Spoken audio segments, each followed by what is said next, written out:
Assalamu alaikum wa rahmatullahi wa barakatuh. Maulana, shukran for joining us. Wa alaikum assalam wa rahmatullahi wa barakatuh to you and all the listeners. Maulana, first off, start off by telling us what is an Islamic marriage contract. Before we begin, just for us to understand that an Islamic marriage and the term nikah is already a contract between parties, and according to fiqh, has its different conditions and its validity as well as different consequences from entering into the contract. And now, when we're speaking about my understanding with regard to this discussion, is speaking about more an Islamic prenuptial contract. The difference would be that together with the consequences of entering into an Islamic marriage, an Islamic or a prenuptial contract between the prospective couple would have certain things that the couple would like to have in their marriage over and above the ingrained consequences of the nikah.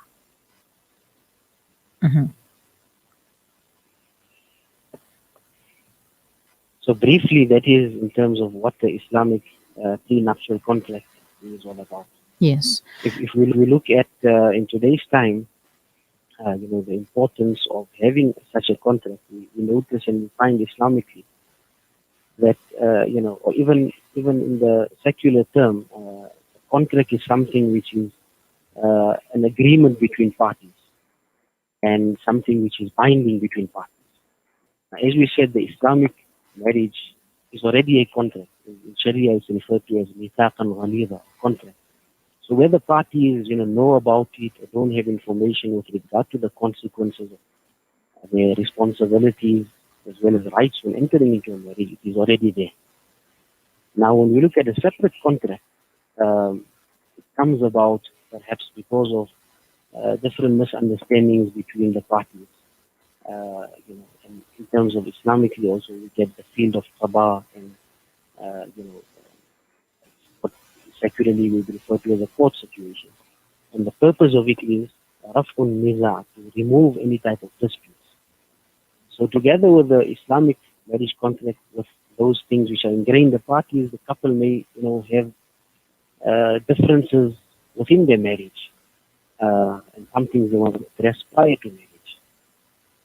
So in terms of Islamic prenuptial contract, those things are then written down and agreed upon by the parties. Now, when we speak about the segment of Islamic Careline and the Islamic prenuptial contract that they are speaking about is the one that is prepared by the Jamiat Ulama South Africa. It is available. It is a set contract which is there. And when we look at that contract now addresses and was written and formulated, keeping the many disputes the couples have from the experience of the ulama that have been dealing with Islamic and Muslim marriages. I don't know if I should go into what it entails very briefly. Yes, yes. Please go ahead, Maulana, because there are the basics that the contract should include, but also I'd like to know what else can be added into it, and can the intended couple come together and decide what they want to include in the contract? Okay, so when we speak about the part which we mentioned of removing disputes, from the experience of the ulama dealing with marriages, they have found that some of the disputes are in relation to the actual ingrained consequences within a normal Islamic marriage. So certain aspects within a contract are not only for parties to agree on something which is not normally within the marriage, but also has an educational aspect to it. That it informs the parties and educates parties in terms of some of the rights which there are conflict and disputes later. So as a normal contract, this contract begins with definitions of the terms Islamically. So what is the actual technical meaning of nikah, mahar, iddah, those type of things, and other uncomfortable terms are also mentioned there, talaq, etc. But from the experience, it is something that at the onset needs to be discussed, and parties need to be aware, and spouses need to be aware as to what are the consequences and what is the reality with regard to these fiqh and these Islamic terms. And when we look at it also, if we look at some of the pointers, I'm just going to briefly go through it without going into much detail. One of the aspects that are spoken about is mahar. So we know at the time there's a dawah that is given. And again, I'm going to maybe speak about some of the reasoning behind adding these things. Sometimes we find that there is a delayed, deferred type of mahar, which is in dawah, which is there. But perhaps the time is not stipulated. So it becomes almost like a loan. And Islamically, Allah subhanahu wa ta'ala said that when there's a loan, then إِذَا تَدَايَنْتُمْ بِدَيْنٍ إِلَى أَجَلٍ مُسَمًّى فَاكْتُبُوا. It's because of the ambiguity and we don't know when the monies are going to be paid to remove dispute, write it down. So this has been included because of that element. There is the aspect of having a deferred mahar and dawah, but no real boundaries as to, and no fixed terms as to when it will be paid back. Then we look at the next heading. Each of these will have its own clauses, but as I'm saying, I don't want to go into detail with regard to that for the purposes of this discussion. Yes. Then we have in terms of the property regime. So ingrained within, again, nikah contract, the rights and responsibility in terms of property have been mentioned, but again, we find it is conflict later on. So it's been clearly stated out in black and white as to what is the property regime in terms of Sharia. So it is closest towards an ANC without accrual, meaning each party is independent and possesses their own assets and has the ability to transact unilaterally. One clause I would like to draw your attention to, the listeners, is that we find some disputes in terms of duty of support and other financial contributions, specifically by the wife. So the primary responsibility of the household Islamically is the husband. Okay, so that has been mentioned in subheading in heading number 4 in this contract. But together with that, some disputes is that when the other party contributes financially, then what is the nature of that contribution? Many times it's just taken as goodwill, and then there's a misunderstanding that it wasn't goodwill. So that has been clearly outlined in this contract, that if there is any type of contribution, then it will be, it will be written down by the parties and agreed upon. Few other points. In terms of, we look at another point of contention, and that is with regard to gifts. Who does it actually belong to? People give gifts without mentioning, being vague sometimes. This is for the couple or this is for one of the spouses. So, this has also been outlined within this contract. Then very importantly is the cause of action when there's some type of dispute within the relationship. So there may be disputes beyond these points that we have discussed. So this contract would say, look, if you have a dispute, then, and we would also advise parties that if it's something beyond what the two of you can, come to an agreement or resolve on your own, then, without delaying and letting the matter get worse, take the matter to the scholars, take the matter for counseling. So this is something which, perhaps you would say, parties should have, common understanding or should do it naturally. But unfortunately, we find that, the issues linger until it becomes too late. So this contract, and we emphasize this point, that if you're having any difficulty, you're unable to resolve it on your own, don't let it fester, go to the ulama, go for mediation.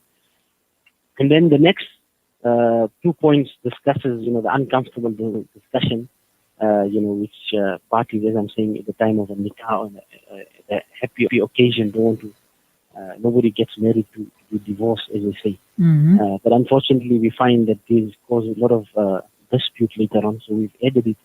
But if it leads to a situation where the parties want to separate, then they will have an agreement or a settlement, which will be mediated. But in that settlement, they will conclude that settlement, define the severance or the breaking of the marriage.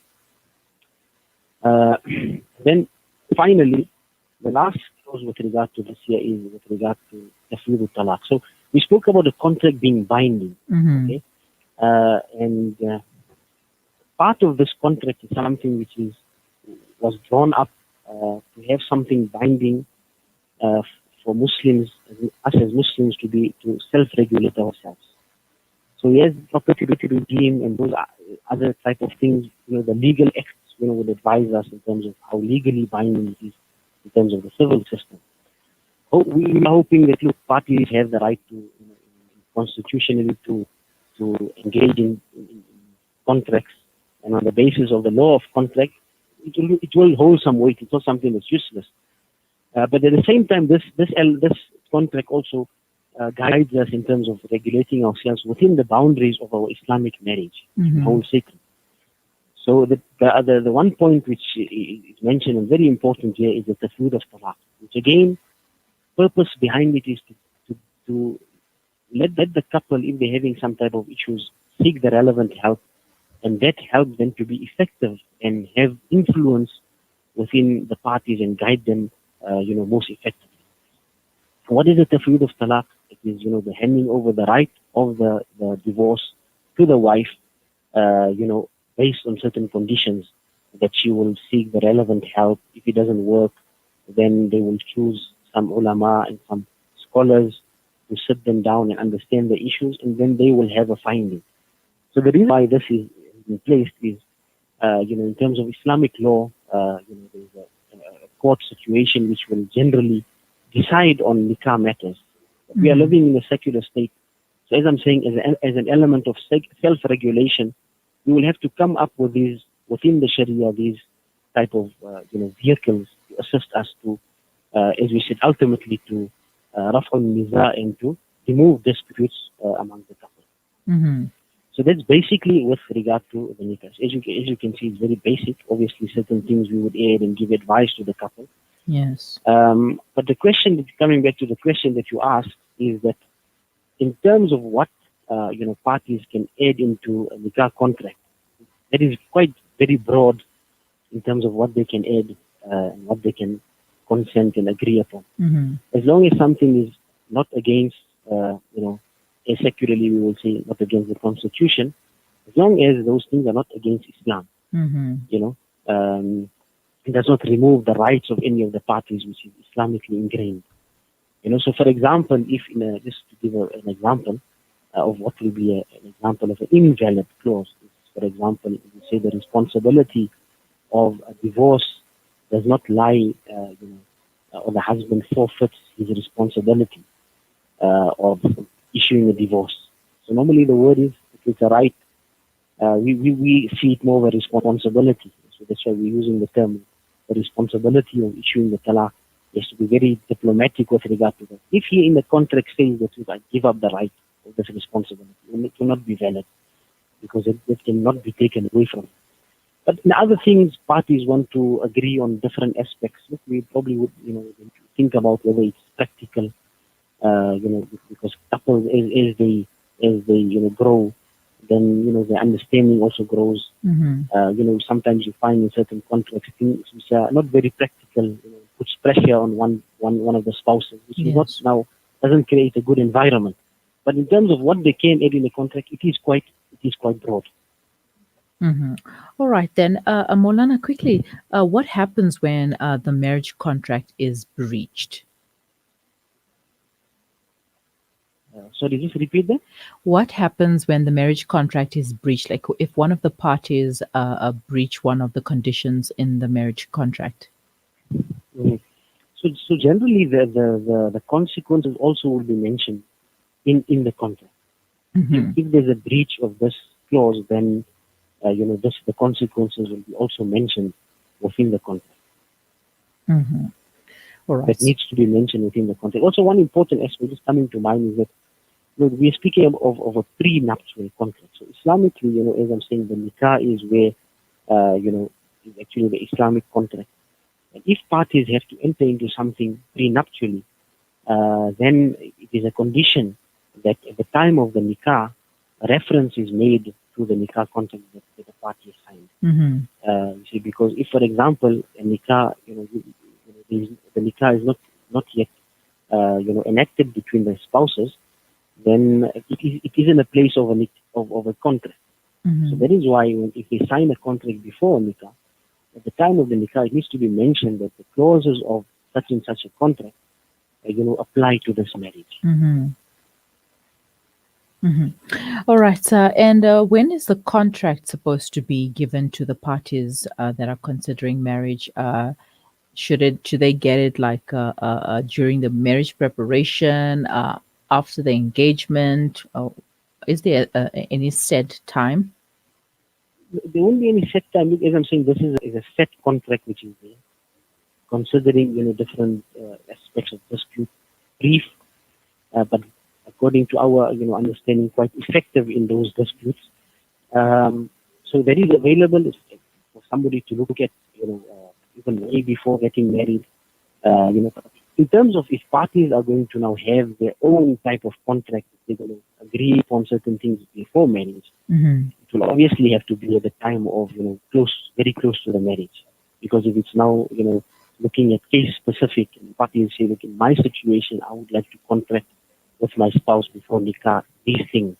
It can only be done when, very close to the marriage, because that is when the partner is identified, and obviously the contract will be with him. Generally, other contracts which are general contracts, that parties can be exposed to. That this is the general disputes that are that take place between parties. As I said, we don't want to put at the time of parties, spouses having the opportunity to grow now, hamper it at the very beginning and put things in very much detail of how the parties think together and understanding each other. But that would be the time. If there's a case-specific type of thing, the time would be after the person is identified, close to the nikah, or maybe even before engagement, because to say, look, we're agreeing on getting married, but these are the conditions that I would like to have. And one of the reasons of us encouraging not to have difficult clauses is because it shouldn't hamper the whole process of nikah. Yes. So not leaving it too loose as to having absolutely nothing. That's why some ulama personally, even if it just even if it means just go through, even if it means just to go through the contract with the parties, whether they sign it or not, it is sufficient. It has many educational aspects. But then again, too tight, where certain clauses are put in, but times are allocated, and it gets a bit much sometimes. In those contracts, you would like say, look, I wouldn't want to agree in something which is so, so tight. All right, Mulana, contact details. How can people get a copy of these marriage contracts? Okay, so the marriage contracts are available in different branches. It is something which is a hard copy and prepared, something that is, parties can keep and is presentable. So it is available at the different branches of the Jamiat Ulama. And if parties want to, have sometimes when parties have a premarital type of session, then we include this. If they want to set up an appointment or have any further questions with regard to the contract, then they can always call our office also. Switch to myself. The contact number is 011 373 8000. All right. Jazakallah so much for your time, Mulana, and shukran for the advice as well. Assalamu alaikum. Jazakallah for the opportunity, and assalamu alaikum to you and all the listeners. Wa alaikum salam wa rahmatullahi wa barakatuh. That was Maulana Muhammed Bham taking us through Islamic marriage contracts, what they are, their importance, when you should have them, what to include, etc., etc. You can contact the Jamiatul Ulama if you would like a marriage contract, if you'd like to know more information rather, on 011 373 8000. 011 373 8000. And you can also contact the Islamic Careline for their services. I mean, they offer marriage preparation, marriage adaptation, marriage enrichment. They also offer services for the individual and the family. Basically, everything just to get you geared up and ready to help you with your marriage. So you do have the help, the assistance is there, and you do have the guidance as well from our ulama. If you have any further questions that you would like to direct to Maulana, you can send them to us. So the number is 0617660355. You can also send them to us on our social media, Facebook and Twitter. Use the hashtag The Maryam Mkwanda Show. Just stay with us. We will be right back. Connect and stay ahead with Salam Media. This is Salam Media coming to you live from South Africa. Shimmer, sparkle, captivate. Nothing less than a masterpiece. Droplets of gold inspires precious design. Platinum bursts with intricate freshness, and every pure diamond becomes more than just a girl's best friend. Voda Gold Gem Jewelers, where timeless dreams become a reality. Come to us. We tailor-make designer gold, platinum, and diamond jewelry. Trade in or remodel your old gold. Clad yourself with classy name-branded watches. We offer insurance valuation and free zakat calculation. Visit us at 534 Ridge Road, Overport, or call 031 208 9142. Voda Gold Gem Jewelers, manufacturers of fine gold and diamond jewelry. As winter grips the Northern Hemisphere, refugees, IDPs, and other vulnerable communities are doing all they can to survive. Winter is already the hardest time of year, and in the current global context, this year could be even worse. With your help, the Al-Imdad Foundation is delivering life-saving winter warmth items in 12 countries globally, including Syria, Palestine, Yemen, Kashmir, and Pakistan. So be warm-hearted and sponsor a winter pack at just 600 Rand. Donate online at alimdad.com or call 0861 786 243 for more information. Freedom Stationery supply Marlin and Marlin Kids pens to me and my school friends. They supply just about everything we need to help us get a better education, from books to files to rulers. In fact, any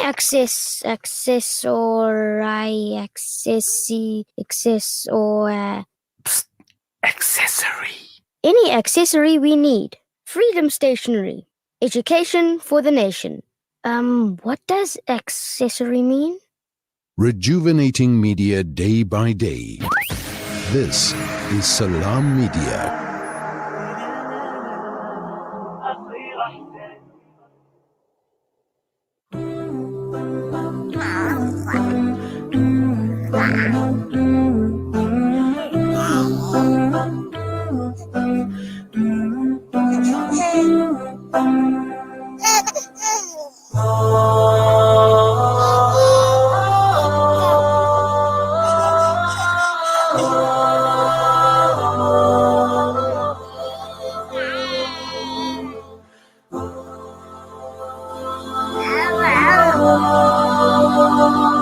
You are a miracle. You are a blessing from above. You brought joy to my soul and pleasure to my eyes. In my heart I can feel it. An unexplainable feeling, being father, the best thing that I could ever ask for. Just thinking of you makes me smile. Holding you, looking in your eyes, I'm so grateful for having you. And every day I pray that you'll find your way. You know I love